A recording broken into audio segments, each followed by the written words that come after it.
Start আছে। এক্ষুনি যে একটা অভিজ্ঞতা হলো আমার, মানে আমার এখনো গলা শুকিয়ে যাচ্ছে, এখনো হাত ধরে যাচ্ছে।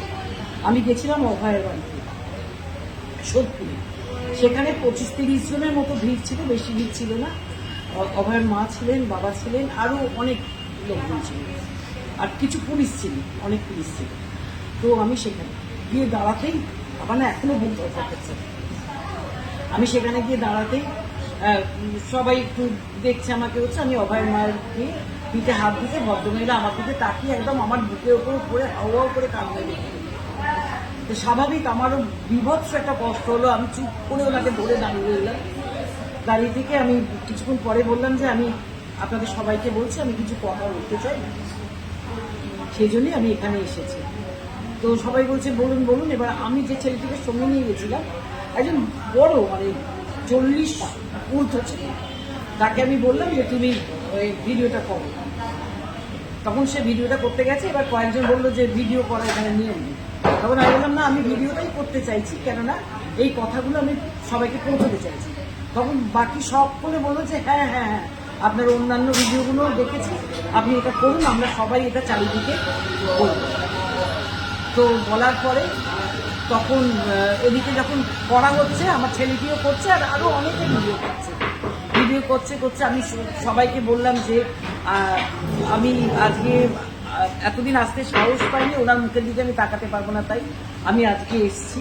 আপনাদের সকলের কাছে আমার একটা অনুরোধ আছে, এখানে পুলিশ ভাইরা আছেন, তাদের কাছেও আমার অনুরোধ আছে, আসুন আমরা সবাই মিলে এবার একটুখানি শক্ত হই, এবার ঝাঁপিয়ে পড়ি। আমরা তো বুঝতে পারছি যে একটা বিশাল নোংরামি ঢাকা দেওয়ার জন্যে, একটা কুৎসিত ব্যাপার ঢাকা দেওয়ার জন্য আমাদের মাননীয়া বলতেও এখন ভালো লাগে না। সেই ভদ্রমহিলা এখন এই সমস্ত করছেন। উনি কিন্তু নীরব থেকেও অধম, কারণ আমি ইতিহাসে অতটা ভালো না মনে পড়ছে না আমার ঠিক, খ্রিস্টাব্দ 36-37 সালে নীরো এসছিলেন। তো তিনি এত শয়তান ছিলেন, এত কিছু ছিলেন, কিন্তু শেষকালে ওই নীরোকে কিন্তু একবার কাঁদতে হয়েছিল মুখে হাত চাপা দিয়ে। ইনি বোধহয় সেই সুযোগটাও পাবেন না। সবাইকে আমি বললাম, সবাই শুনলো, সবাই তারপরে খুব করলো। আমরা কথা টথা বলে পুলিশদের সঙ্গেও খুব ভালো আন্তরিকভাবে কথা টথা বলে এইবার বেরিয়ে এলাম। আমরা গাড়িতে উঠে আমার ছেলেটিকে বললাম যে দাও এবার আমাকে ট্রান্সফার করো। এবার ও ট্রান্সফার করতে গিয়ে বলছে দিদি নেই তো। আমি নেই মানে? বলছে আরে আমার পাশে যে লোকটা বলছিল প্রথম থেকে ছবি তুলবেন না, সে এসে বললো দেখি কেমন হয়েছে, আমারটা ট্রান্সফার করিনি বলে ওর থেকে নিয়ে মুহূর্তে ডিলিট করে দিয়েছে। আমরা কোন রাজত্বে আছি একবার ভাবুন। অতগুলো লোকের মাঝখানে একদম ওই ফল্গু নদীর মতো মিশে রয়েছে, আমরা ভাবতেই পারলাম না। এটা একটা অভিজ্ঞতা, এতদূর গেলাম, এতগুলো কথা বললাম প্রত্যেককে জানাবার জন্যে, আর সেখানে আজকে শুনলাম গাড়িতে উঠে যে নেই তো নেই, একদম ডিলিট করে দিয়েছে ভিডিওটা। কিন্তু ওখানে আরো অনেকজন ছিলেন, বাংলাদেশে একজন ভদ্রলোক নিয়ে বললেন আমি কিন্তু এটা বাংলাদেশে চড়াবো, এরকম অনেকে অনেক কিছু বললেন। আমিও এই কথাটা আপনাদের কাছে শেয়ার করলাম যে আমরা কোথায় বাস করছি ভাবুন, কাকে বিশ্বাস করবেন, কাকে বিশ্বাস করবেন?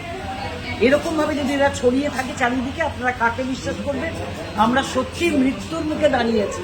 এইবার পিঠে আমাদের দেয়াল থেকে গেছে, আমাদের এবার ঝাঁপিয়ে পড়তে হবে, এইটাই তো আমার আসল কথা। ভদ্রমহিলাকে আমি কোনো সান্ত্বনা দিতে পারিনি, আমি শুধু ওনাকে মুখটাকে আমার বুকের মধ্যে চেপে রেখে চুপ করে থেকে বললাম যে আপনাকে সান্ত্বনা দেবার ভাষা নেই, তবে সেদিনকে আপনিও শান্তি পাবেন যেদিন এই পুরো ব্যাপারটা ধরা পড়বে।